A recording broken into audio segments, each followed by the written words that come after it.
सेन साहब ने बड़े संयत और कठोर स्वर में कहा, मदन की माँ, मदन को ले जाओ और देखना वह फिर ऐसी हरकत न करे। मदन की माँ अपने बच्चे के बाएं घुटने से निकलते हुए खून को पोंछती हुई चली गई। ड्राइवर ने शायद धकेल दिया था और वह गिर पड़ा था, लेकिन एक मामूली किराने के बेटे को सेन साहब के ड्राइवर ने धक्का दे दिया और उसे चोट आ गई, तो आखिर ऐसी कौन सी बात हो गई। ठीक इसी वक्त मोटर के पीछे खट खट की आवाज़ सुनकर सेन साहब लपके, शोफर भी दौड़ा और लोग सीढ़ियों से उतरकर अपनी अपनी गाड़ी की ओर चले। सभी ने देखा सेन साहब खोखा को गोद में लेकर उसे हल्की मुस्कुराहट के साथ डांट रहे हैं और मोटर की पिछली बत्ती का लाल शीशा चकनाचूर हो गया है। सेन साहब ने मित्रों को संबोधित करते हुए कहा, देखा आप लोगों ने, बड़ा शरारती हो गया है कासू, मोटर के पीछे हरदम पड़ा रहता है। उसके कल पुर्जों में इसको अभी से इतनी दिलचस्पी है कि क्या बताऊं। शायद देखना चाह रहा था कि आखिर इस बत्ती के अंदर है क्या। सेन साहब खोखा को जमीन पर रखकर अपने दोस्तों के साथ उनकी कार की ओर चले। उन्होंने अपने मित्रों की भावभंगिमा देखी नहीं, देखते भी तो कुछ समझ पाते, इसमें शक ही था। मिस्टर सिंह अपनी कार के पास पहुँचे और सेन साहब को नमस्कार कर दरवाज़ा खोलने के लिए बढ़े और फिर रुक गए। उनकी निगाह अचानक ही अगले चक्के पर गई थी। उन्होंने नज़दीक जाकर देखा और परेशानी की हालत में खड़े हो गए। टायर बिल्कुल बैठ गया था, शायद पंक्चर हो गया था। सेन साहब भी आगे बढ़े और झिझकते हुए बोले, कहीं ऐसा तो नहीं कि कासू ने हवा निकाल दी हो। ड्राइवर, जरा दूसरे चक्के को भी देख लो और पंप ले आकर हवा भर दो, और हाँ, कुर्सियाँ लॉन में लगवा दो, तब तक हम यहाँ बैठते हैं। ड्राइवर ने एक कार का चक्का लगाकर सूचना दी कि दूसरी ओर के पिछले चक्के की भी हवा निकली हुई थी।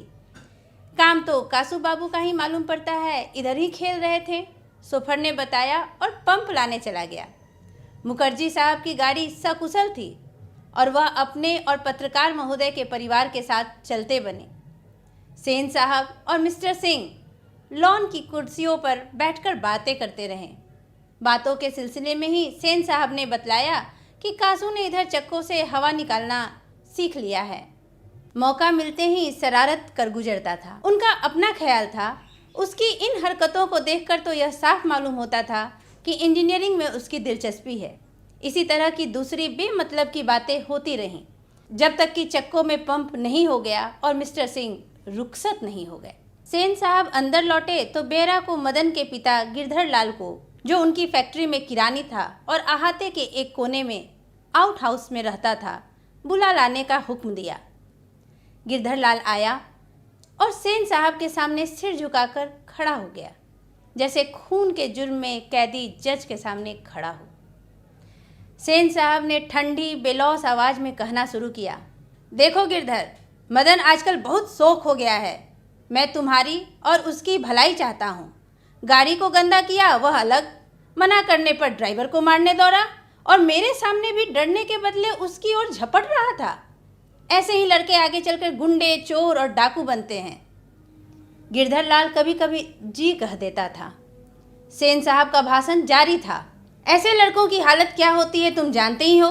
उसे संभालने की कोशिश करो, फिर ऐसी बात हुई तो अच्छा नहीं होगा। तुम जा सकते हो। उस रात गिरधर लाल के क्वार्टर से आते हुए मदन के चित्कार से सेनों का आरामदेह शयनगार गूंज गया।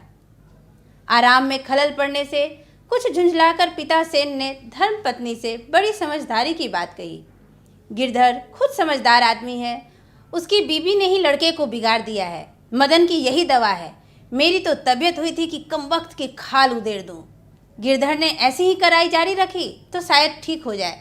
Spare the rod and spoil the child. माता सेन की नींद उचट गई थी। उन्हें मदन की कातर चिल्लाहट से ज़्यादा अपने पति की बकबक पर खींच आ रही थी, लेकिन उन्होंने भी खींच मदन पर ही उतारी। कमबख्त कैसा कौवे की तरह चिल्ला रहा है, भिख मंगा कहीं का, खोखा की बराबरी करता फिरता है। समाज में सेन साहब जैसे लोगों की भी एक बड़ी जमात है जो अपनी सुना सके। सेन साहब जैसे लोग कितने स्वार्थी और निर्मम होते हैं, जो अपने सिवा किसी को नहीं जानते। कितने संवेदनहीन। 5-6 साल का मासूम मदन उनकी मोटर छूता है तो गाड़ी गंदी होने की वजह से धकेल दिया जाता है। उसका घुटना फूट जाता है। इस पर सेन साहब संवेदना दर्शाने की बजाय उसकी माँ को भला बुरा कहते हैं। सेन साहब मदन की माँ को भला बुरा तो कहते ही हैं, लेकिन पिता गिरधर लाल को तो नोच ही डालते हैं। ऐसे ही लड़के आगे चलकर गुंडे, चोर और डाकू बनते हैं कहकर। उसकी पत्नी की निर्ममता तो देखिए कि बाप द्वारा बेटे को पीटे जाने पर अपनी नींद को हराम समझकर खींचती है और कहती है कि कमबख्त, कैसा कौवे की तरह चिल्ला रहा है, भिखमंगा कहीं का। लेकिन दूसरे दिन तो बिल्कुल बेढब मामला हो गया। शाम के वक्त खेलता कूदता खोखा बंगले के अहाते की बगल वाली गली में जा निकला। वहाँ धूल में मदन पड़ोसियों के आवारागर्द छोकरों के साथ लट्टू नचा रहा था। खोखा ने देखा तो उसकी तबीयत भी मचल गई। हंस कौवों की जमात में शामिल होने के लिए ललक गया, लेकिन आदत से लाचार उसने बड़े रौब के साथ मदन से कहा, हमको लट्टू दो, हम भी खेलेगा। दूसरे लड़कों को कोई खास उज्र नहीं थी। वे खोखा को अपनी जमात में ले लेने के फायदों को नज़रअंदाज नहीं कर सकते थे, पर उनके अपमानित प्रताड़ित लीडर मदन को यह बात कब मंजूर हो सकती थी। उसने छूटते ही जवाब दिया, अबे भाग जा यहाँ से, बड़ा आया है लट्टू खेलने वाला, है भी लट्टू तेरे, जा अपने बाबा की मोटर पर बैठ। कासू तैश में आ गया। वह इसी उम्र में नौकरों पर, अपनी बहनों पर हाथ चला देता था, और क्या मजाल कि उसे कोई कुछ कह दे। उसने आओ देखा ना ताओ मदन को एक घूंसा रसीद कर दिया। चोर, गुंडा, डाकू होने वाला मदन भी कब मानने वाला था। वह झट से कासू पर टूट पड़ा। दूसरे लड़के जरा हटकर इस द्वंद्व युद्ध का मजा लेने लगे, लेकिन यह लड़ाई हड्डी और मांस की, बंगले के पिल्ले और गली के कुत्ते की लड़ाई थी। अहाते में यह लड़ाई हुई होती तो कासू शेर हो जाता। वहाँ से तो 1 मिनट बाद ही वह रोता हुआ जान लेकर भाग निकला। महल और झोपड़ी वालों की लड़ाई में अक्सर महल वाले ही जीतते हैं, पर उसी हालत में जब दूसरे झोपड़ी वाले उनकी मदद अपने ही खिलाफ करते हैं। लेकिन बच्चों को इतनी अक्ल कहाँ। उन्होंने न तो अपने दुर्दमनीय लीडर की मदद की और न अपने माता पिता के मालिक के लाडले की ही। हाँ, लड़ाई खत्म हो जाने पर तुरंत ही सहमते हुए तितर बितर हो गए। द्वंद्व युद्ध में खोखा के सामने के 2 दांत टूट जाते हैं, और यहाँ महल वाले की कोई झोपड़ी वाला मदद नहीं करता है। फलस्वरूप गरीबों, शोषितों, मजदूरों के बल पर खड़ा महल भड़भड़ा कर गिर पड़ता है। लेकिन यहाँ पर बड़ा ही तीक्ष्ण व्यंग करता है लेखक, यह कि लड़ाई हड्डी और मांस की, बंगले के पिल्ले और गली के कुत्ते की लड़ाई थी। अहाते में यही लड़ाई होती तो कासू शेर हो जाता। लेखक कहना चाहते हैं कि सामाजिक फूट के कारण ही गरीबों पर अमीरों का वर्चस्व कायम है। यदि गरीब संगठित हो जाएं, तो अमीरों द्वारा किया जाने वाला सारा शोषण, बदमिजाजी एवं सामंतवादिता स्वतः ही बंद हो जाएगी। इनके शोषण, दोहन का महल गरीबों, शोषितों की चुप्पी और मजबूरी की दीवारों पर ही खड़ा रहता है। इधर मदन घर नहीं लौटा, लेकिन जाता ही कहाँ। 8-9 बजे तक इधर उधर मारा मारा फिरता रहा। फिर भूख लगी तो गली के दरवाजे से आहिस्ता आहिस्ता घर में घुसा। उसके लिए मार खाना मामूली बात थी। डर था तो यही कि आज की मार और दिनों से बुरी होगी, लेकिन उपाय ही क्या था। वह पहले रसोई घर में घुसा, माँ नहीं थी। बगल के सोने वाले कमरे से बातचीत की आवाज़ आ रही थी। उसने इत्मीनान के साथ भर पेट खाना खाया। फिर दरवाजे के पास जाकर अंदर की बातचीत को सुनने की कोशिश करने लगा। उसे बड़ा ताजुब हुआ।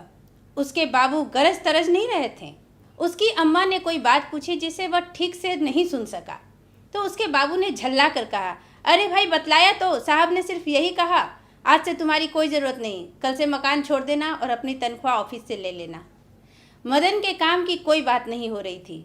उसकी सजा की तजवीज़ होती रहती तो सुनने की कोशिश करता। वह दबे पांव बरामदे में रखी चारपाई की तरफ सोने के लिए चला तो अंधेरे में उसका पैर लोटे से लग गया। लोटे की ठन ठन की आवाज़ सुनकर गिरधर बाहर निकल आया। मदन की अम्मा भी उसके साथ थी। मदन चौंक कर घूमा और मार खाने की तैयारी में छाती को अपने हाथों से बांधकर खड़ा हो गया। मदन अक्सर अपने पिता के हाथों से पिटता था। बहुत पिटने पर रोता भी था, मगर बहादुरी के साथ। गिरधर निस्सहाय निष्ठुरता के साथ मदन की ओर बढ़ा। मदन ने अपने दांत भींच लिए। गिरधर मदन के बिल्कुल पास आ गया कि अचानक वह ठिठक गया। उसके चेहरे से नाराजगी का बादल हट गया। उसने लपक कर मदन को हाथों से उठा लिया। मदन हक्का बक्का अपने पिता को देख रहा था। उसे याद नहीं उसके पिता ने कब उसे इस तरह प्यार किया था। अगर कभी किया था तो गिरधर उसी बेपरवाही, उल्लास और गर्व के साथ बोल उठा जो किसी के लिए भी नौकरी से निकाले जाने पर ही मुमकिन हो सकता है। शाबाश बेटा, एक तेरा बाप है और तूने तो बे खोखा के दो दो दांत तोड़ डाले। लेखक यहाँ कहना चाहते हैं कि कोई भी व्यक्ति स्वार्थवश या परवशता की स्थिति में ही अपमान सहन करता है। इसी मजबूरी के कारण गिरधर अपने निर्दोष पुत्र को पीटते थे। मदन द्वारा कासू का प्रतिकार और उसकी उद्दंडता और सोखी का जिस प्रकार से ईंट का जवाब पत्थर से दिया गया है, पूरी कहानी संरचना को एक मजबूत सूत्र में बांध देता है। मदन ड्राइवर की बातों का विरोध करता विष के दांत अर्थात कासू से द्वंद्व युद्ध कर उसके दो दो दांत तोड़कर सामाजिक भेदभाव को मिटा देता है और बहा देता है खून की जगह सामाजिक समानता और मानवाधिकार की गंगा।